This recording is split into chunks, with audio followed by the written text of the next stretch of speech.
Hello everyone, welcome to my YouTube channel mathematical notion. स्वागत है आप सभी का हमारे यूट्यूब चैनल मैथमेटिकल नोशन में। आज हम लोग स्टार्ट करने जा रहे हैं फिर से एक नया topic and the topic is centroid of a triangle. ठीक है, मतलब ट्राइंगल का सेंट्रॉइड क्या होता है, इसको हम लोग हिंदी में बोलते हैं केंद्रक। ठीक है, दैट मीन्स कोई भी त्रिभुज है उसका केंद्रक क्या होगा। इसी का एक दूसरा नाम है ज्योमेट्रिक सेंटर। ठीक है, ऑफ अ ट्राइंगल। तो आइए हम लोग इसको समझते हैं। ये हमारा क्लास 10th का ये लास्ट टॉपिक है कोऑर्डिनेट ज्योमेट्री का। ठीक है, तो आइए इस टॉपिक को आज फिनिश करते हैं। देखिए, हमको जो समझना है सेंट्रॉइड ऑफ अ ट्राइंगल, उसको समझने से पहले हमको समझना होगा कि मीडियन क्या होता है। ठीक है, मीडियन किसको बोलते हैं। तो देखिए, मीडियन को हम लोग हिंदी में बोलते हैं माध्यिका। ठीक है, क्या बोलते हैं, माध्यिका। ठीक है, तो ये सबसे पहले हमको ये समझना होगा, तभी जाकर के हम लोग सेंट्रॉइड के बारे में ठीक ढंग से समझ पाएंगे। ठीक है, तो यहाँ पर देखिए एक लाइन लिखा हुआ है और ये लाइन क्या कर रहा है कि ए मीडियन ऑफ अ ट्राइंगल। देखिए इंग्लिश लिखा हुआ है, घबराइएगा नहीं, हम इसको हिंदी में बता रहे हैं। ठीक है, तो घबराना नहीं है। ठीक है, इससे आप लोग अपने इंग्लिश को भी इम्प्रूव कर सकते हैं। ठीक है, इसीलिए घबराना नहीं है, थोड़ा ध्यान से समझिएगा।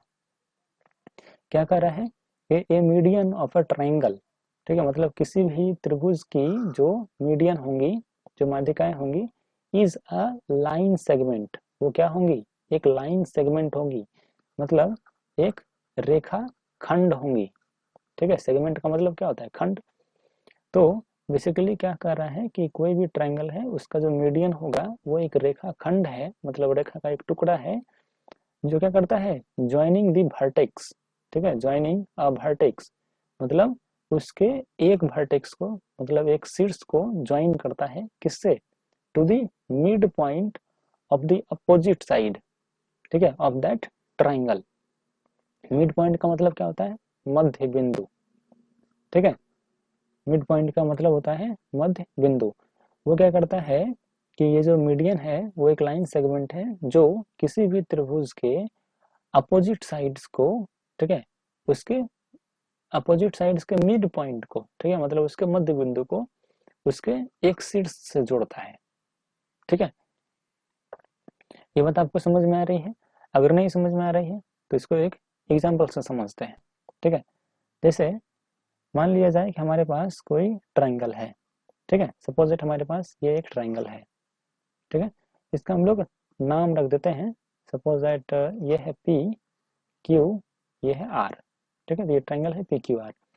तो यहाँ पर ये बेसिकली कहना क्या चाह रहा है कि मान लिया जाए कि ये जो पी आर, ठीक है, ये जो भुजा है इस त्रिभुज का, हम मान लेते हैं कि इस ये जो भुजा है इसका मध्य बिंदु है यहाँ पर।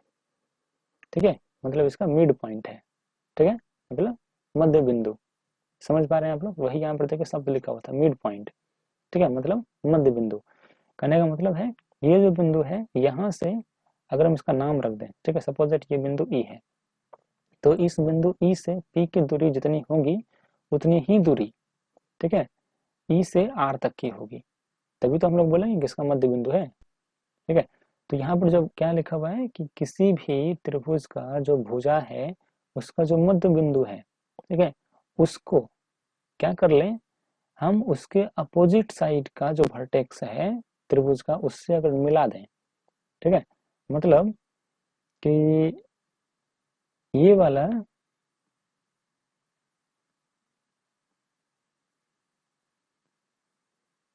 मतलब यहाँ पर देख रहे हैं कि ये जो पी आर है इसका मध्य बिंदु ये है, अगर हम इसको मिला दें उसके अपोजिट साइड के वर्टेक्स को, ठीक है, वर्टेक्स है, तो यहाँ पर ये जो लाइन जो बन रही है, ठीक है, ये वाली line, that means Q E, यही क्या होंगी, इस त्रिभुज का मीडियन होगा। ठीक है, बात समझ रहे हैं आप लोग।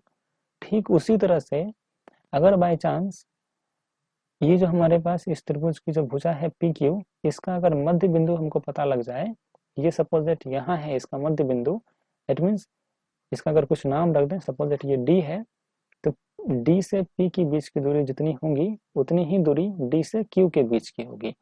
अगर ऐसा होता है तो हम अगर इसको मिला दें, हम अगर इसको मिला दें, ये जो मिडिल पॉइंट है इस पी क्यू का, इसको मिला दें इससे इसके अपोजिट साइड के वर्टेक्स से, तो जैसे हमने इसको मिला दिया तो ये जो लाइन जो यहाँ पर बन गया डी आर, ठीक है, तो ये जो लाइन बन रहा है यही लाइन क्या कहलाएगी, उसकी मीडियन कहलाएगी। ठीक है, समझ पा रहे हैं आप लोग बात। ठीक उसी तरह से एक और मीडियन बनाया जा सकता है। जैसे मान लिया जाए कि ये जो तीसरी भुजा है क्यू आर, इसका अगर मध्य बिंदु सपोज दैट यहाँ पर है, ठीक है, ये है इसका मध्य बिंदु, इसका नाम हम लोग रख देते हैं सपोज दैट एफ। तो ये जो क्यू आर का मध्य बिंदु है, इसको अगर हम एक लाइन से मिला दें, ठीक है, सपोज इसको हम दूसरे कलर से दिखा दे रहे हैं, सपोज दैट हम इसको इसके अपोजिट साइड के वर्टेक्स से मिला देते हैं। ठीक है, तो यहाँ पर देखिए ये जो लाइन सेगमेंट जो बना हमारे पास पी एफ, ठीक है, ठीक है, पी एफ डी ई और क्यू आर, ये तीनों क्या होंगे, मीडियंस कहलाएंगी। ठीक है, ये तीनों क्या कहलाएंगे, मीडियंस कहलाएंगे। ठीक है, मतलब माध्यिकाएं कहलाएंगी। तो हम लोग यहाँ पर देख रहे हैं कि किसी भी एक त्रिभुज में सिर्फ और सिर्फ 3 माध्यिकाएं हो सकती हैं। ठीक है, मतलब अधिक से अधिक 3 माध्यिकाएं हो सकती हैं, उससे ज्यादा नहीं होंगी। ठीक है, तो यहाँ पर वही लिखा हुआ था कि जो माध्यिकाएं हैं वो एक लाइन सेगमेंट होती है, मतलब रेखा का एक टुकड़ा होती है। तो यहाँ देखिए पी एफ, ये क्या है, रेखा का एक टुकड़ा है, ये जो पी एफ है दिख रहा है यहाँ पर हमको। क्यू ई, ये क्या है, सॉरी यहाँ पर क्यू आर नहीं था, क्यू ई था। ठीक है, लगता है हमने यहाँ पर गलत लिख दिया, सॉरी, ये पी एफ है और यहाँ पर पी एफ हो गया और एक डी आर होगा। ठीक है, हम इसको इरेज कर देते हैं। ठीक है, थोड़ा सा मिस्टेक हो गया।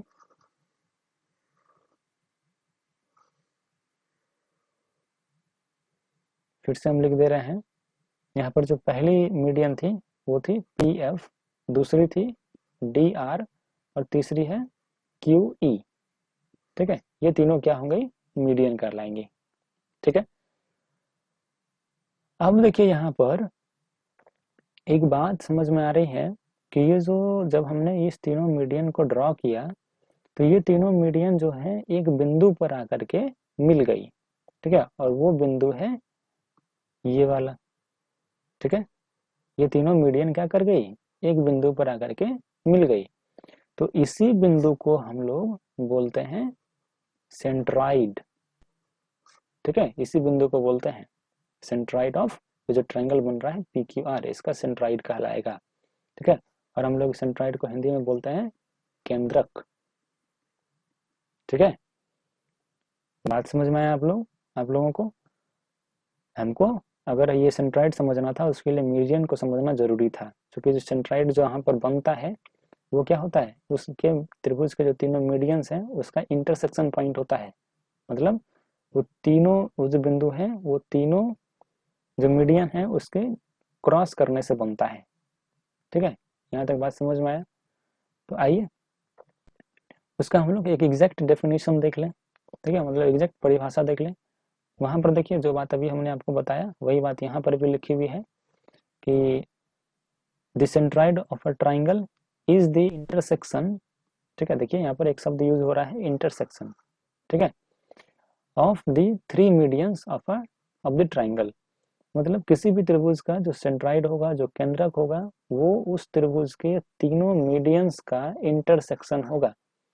ठीक है, इंटरसेक्शन का मतलब होता है मिलन। ठीक है, मतलब वो उस तीनों मीडियन के मिलने से, ठीक है, जहां पर वो तीनों मीडियन मिलेंगी वहीं पर उसका सेंट्राइड होगा।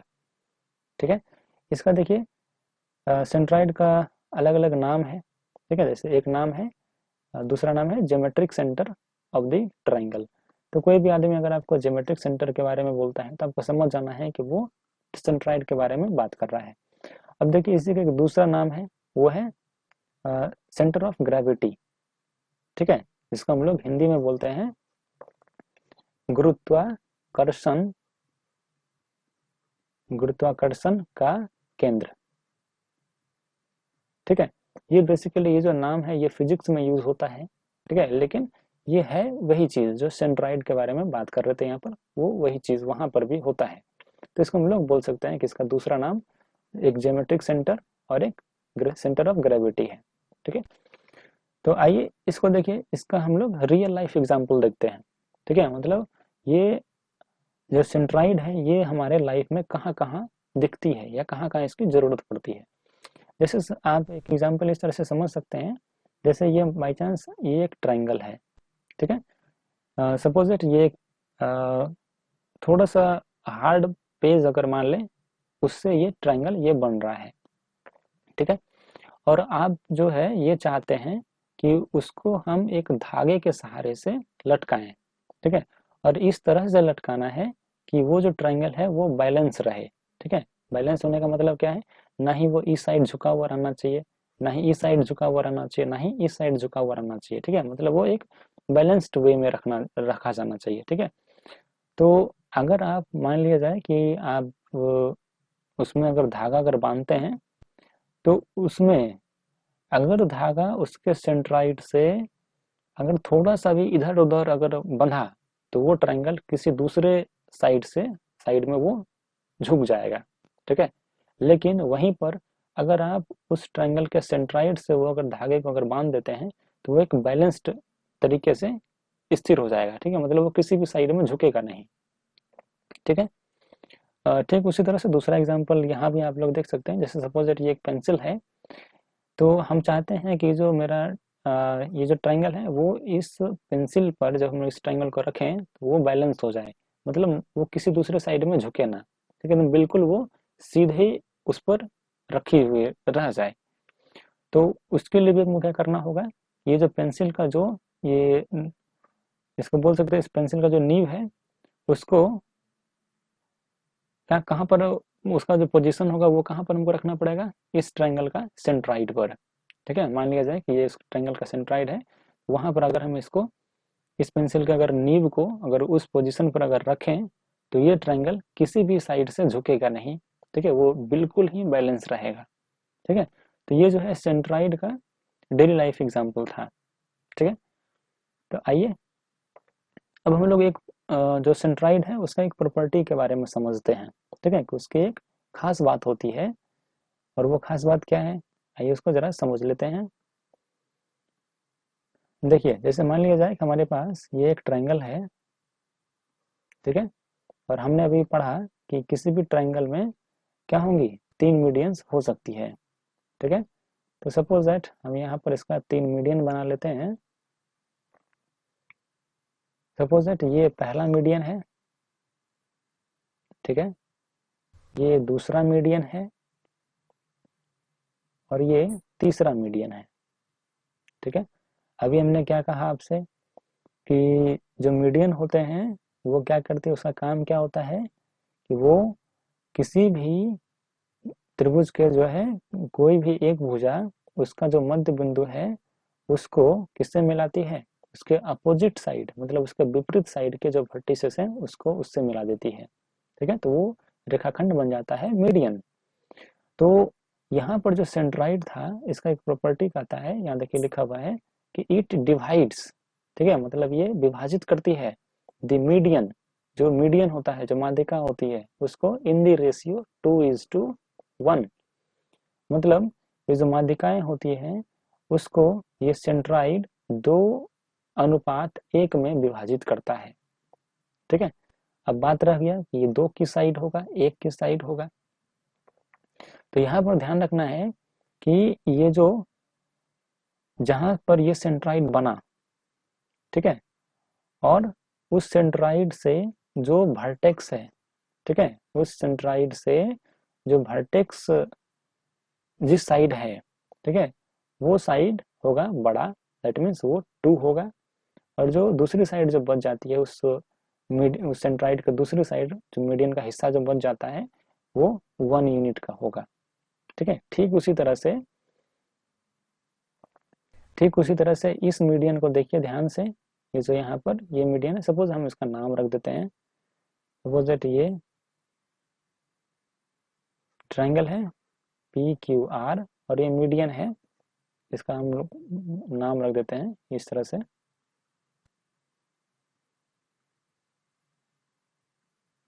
ये एफ है, ठीक है। तो यहाँ पर जो पहला मीडियन है क्यू ई, ठीक है। इसका सेंट्राइड, देखिए सेंट्राइड को हम लोग जी से डिनोट करते हैं, ठीक है। सेंट्राइड को क्या चीज से डिनोट करते हैं, जी से। तो यहाँ से देखिए ये जो अगर हम क्यू ई, ठीक है, इस मीडियन का अगर हम लोग बात करें तो यहाँ पर जो क्यू से लेकर के जी का डिस्टेंस है, मतलब जो सेंट्राइड का डिस्टेंस है, ये देखिए दिखने से ही लग रहा है कि ये थोड़ा सा ज्यादा बड़ा है जी ई के तुलना में, ठीक है। मतलब इस साइड का पोर्शन से ये थोड़ा सा बड़ा है, तो यही साइड हो जाएगा 2 और ये हो जाएगा 1। ठीक उसी तरह से जो डी आर है, ठीक है, मीडियन, इसमें हम लोग बोल सकते हैं कि ये साइड वर्टिसेस वाला जो साइड है वो 2 यूनिट हो जाएगा और ये 1 यूनिट हो जाएगा, ठीक है। तो ये सेंट्रॉइड का एक प्रॉपर्टी है, ठीक है, इसको हमको ध्यान रखना है, ये कई जगह हमको प्रॉब्लम को सॉल्व करने में मदद करेगा, ठीक है। आई होप आपको यहाँ तक समझ में आया होगा। अब देखिए हम लोग उस फार्मूला को जानने का कोशिश करते हैं जिससे हम लोग किसी भी ट्राइंगल का सेंट्रॉइड, ठीक है, मतलब उसका केंद्रक आसानी से पता लगा सके, ठीक है। तो उसको समझने के लिए हम एक ट्राइंगल बनाते हैं, ठीक है। मान लिया जाए कि हमारे पास ये एक ट्राइंगल है, थोड़ा सा छोटा कर लेते हैं, जैसे ये हमारे पास एक ट्राइंगल है और हम इसका वर्टेक्स मान लेते हैं कि ये P है, ये Q है, ये R है, ठीक है। इसका कॉर्ड, जब ये अगर बिंदु है तो इसका कुछ ना कुछ कोऑर्डिनेट होगा। तो मान लिया जाए कि इसका कोऑर्डिनेट, पहला पॉइंट है ये x1 y1 है, दूसरा पॉइंट x2 y2 है और तीसरा पॉइंट x3 y3 है, ठीक है। तो हमको पता करना है कि इसका सेंट्रॉइड कहाँ पर होगा, मतलब इसका पोजीशन पता करना है। तो हमको क्या करना है, यहाँ पर देखिए एक फार्मूला लिखा हुआ है, इस फार्मूले का डायरेक्ट हमको यूज कर लेना है। ये फार्मूला यहाँ पर जो आपको दिख रहा है रेड ब्रैकेट के अंदर, ये क्या है, अभी देखिए हम लोगों ने जाना कि सेंट्रॉइड को जी से डिनोट करते हैं और ये जो 3 लाइन आपको दिख रहा है, ये इसके बारे में जानते हैं कि ये निर्देशांक को बताने के लिए आता है। हालांकि इसका अलग अलग जगह पर अलग अलग मीनिंग हो जाता है, लेकिन यहाँ पर चूंकि हम कोऑर्डिनेट ज्योमेट्री पढ़ रहे हैं तो इसका मतलब हम लोग निर्देशांक मान करके चलेंगे, ठीक है। तो ये जो सेंट्रॉइड है जी, उसका निर्देशांक कैसे पता करेंगे, तो यहाँ देखिए क्या है, x1 plus x2 plus x3 divided by 3।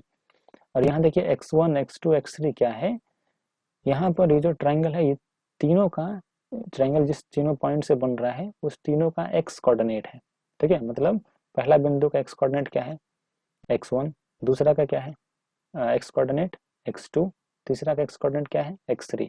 हम इस तीनों को जोड़ेंगे, 3 से डिवाइड कर देंगे, सीधा सीधा मतलब है कि हम इसका एवरेज ले रहे हैं, ठीक है, मतलब औसत ले रहे हैं।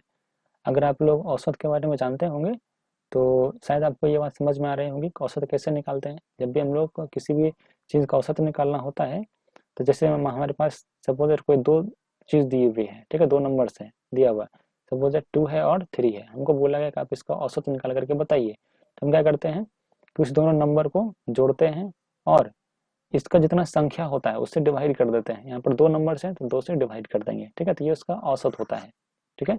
तो ठीक उसी तरह से यहाँ पर 3 बिंदुएं हैं, हम इसका औसत ले रहे हैं, ठीक है, मतलब तीनों को जोड़ रहे हैं और 3 से भाग दे रहे हैं, ठीक है। तो इसको कैलकुलेट करने के बाद हमको सेंट्रॉइड का एक्स कोऑर्डिनेट पता लग जाएगा, ठीक है। ठीक उसी तरह से हमको वाई कोऑर्डिनेट भी चाहिए, तो हम लोग सेंट्रॉइड का वाई कोऑर्डिनेट भी पता करेंगे। कैसे, इस तीनों बिंदुओं के वाई कोऑर्डिनेट को जोड़ेंगे और उसका एवरेज ले लेंगे, ठीक है, मतलब 3 से डिवाइड कर देंगे।